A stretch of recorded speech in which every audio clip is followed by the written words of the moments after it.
How to add Pinity in DaVinci Resolve. First of all, open your project and go to the color page at the bottom of the screen. This is where most of your grading work happens. Next, look at the Nodes panel. Right-click and add a new serial node if you want to keep things organized. Then, select the window icon below the viewer and choose the Ellipse tool to create the circular marks. This is what we'll use for the Pinity. After creating the ellipse, adjust its size and position to focus on the subject in your video.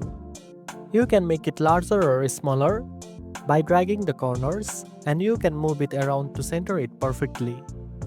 Now, soften the edges by increasing the softness settings. This helps the Pinity blend naturally with the rest of the frame so it doesn't look too harsh or obvious. Then, go to the curves or color wheel section and lower the gain or gamma to darken the area outside the ellipse. This creates the Pinity effect, drawing attention to the center. If you want the Pinity to move with your subject, you can keyframe the mark's position or size depending on your needs. Finally, play back your clip to see the results and adjust the settings if needed until it looks just right. And that's it.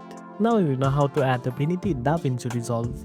If you found this video helpful, don't forget to like, share and subscribe for more tech tips.